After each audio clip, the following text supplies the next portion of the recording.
Sa loob ng maraming dekada, ang mahigpit na mga patakaran ng Japan hinggil sa pag-export ng kagamitang pangdepensa ay naglimit sa papel nito sa pandaigdigang seguridad. Ngunit ngayon, tila nagbabago ang ihip ng hangin.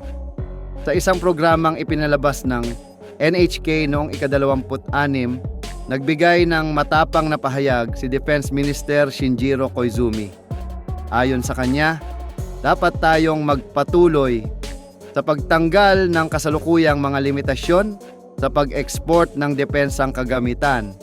Ang pagpapalawak ng pag-export ay magiging mahalagang kasangkapan sa pagpapanumbalik ng pandaigdigang kaayusan. Para sa Pilipinas, napakalaking oportunidad ang pagbabagong ito.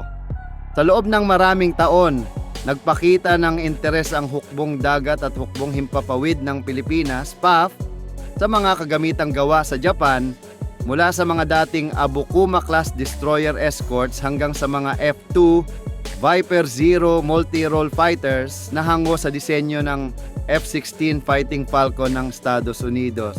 Ngunit dahil sa mga restriksyong umiiral noon, halos imposibleng maisakatuparan ang mga ganitong kasunduan. Ang Mitsubishi F-2 na madalas tawaging Japanese F-16 ay bunga ng kooperasyon sa pagitan ng Mitsubishi Heavy Industries at Lockheed Martin. Bagamat may pagkakahawig ito sa F-16, mas malaki ng halos 25% ang kabuuang sukat nito at gumagamit ng mas advanced na composite materials upang mapagaan ang timbang.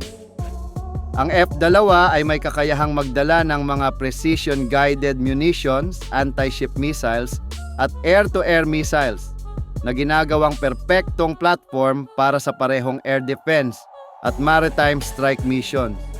Dalawang misyon na kritikal para sa Pilipinas, lalo na sa konteksto ng West Philippine Sea. Kung makukuha ng Pilipinas ang ganitong uri ng sasakyang panghimpapawid, magiging malaking hakbang ito patungo sa tunay na multi-role capability ng PAF. Sa ngayon, ang pangunahing sandata ng Philippine Air Force ay ang FA-50PH Light Combat Aircraft na bagamat maaasahan ay limitado ang kakayahan kumpara sa full-fledged fighters tulad ng F-2.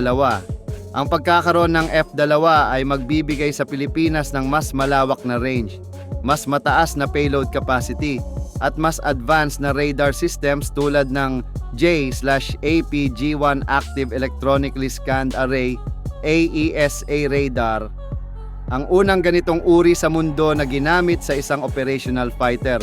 Sa kabilang banda, kung tuluyang maaalis ang mga limitasyong ipinataw sa Japan, magbubukas ito ng mga pintuan para sa transfer ng mga combat-capable platform sa mga kaalyado nito, kabilang ang Pilipinas. Isipin kung makakatanggap ang hukbong dagat ng Pilipinas, PN, ng mga refurbished Abukuma-class ships, mga barkong kayang magsagawa ng anti-submarine at surface warfare operations. Sa parehong direksyon, ang paglipat ng mga F-2 fighter jets ay magpapalakas hindi lamang sa kakayahan ng bansa sa pagtatanggol sa himpapawid, kundi pati na rin sa deterrence posture laban sa anumang banta sa teritoryo. Ang mga ganitong sandata ay makatutulong ng malaki sa Armed Forces of the Philippines, AFP, upang mas mahusay na maprotektahan ang West Philippine Sea, pagsagawa ng Humanitarian Assistance and Disaster Relief, HADR operations, at makipagtulungan sa Japan at Estados Unidos sa mga pinagsamang misyon sa ilalim ng Trilateral Cooperation Framework.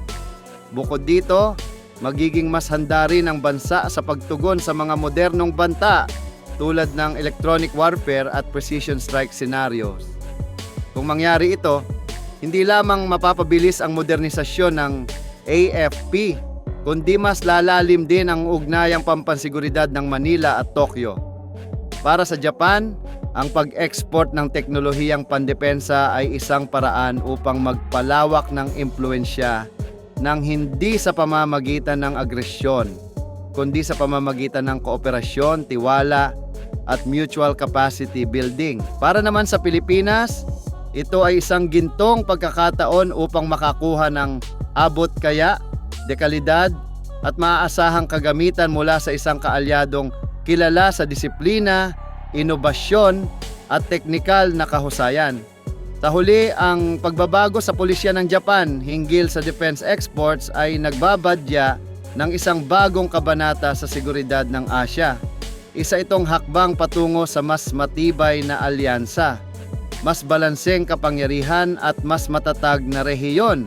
Sa ganitong paraan, nililinaw ng Japan na ang tunay na kapayapaan ay hindi lamang pinangangalagaan sa loob ng sariling teritoryo, kundi pinagtutulungan ng mga bansang nagkakaisa para sa iisang layunin, ang kapayapaan at katatagan ng buong Indo-Pacific.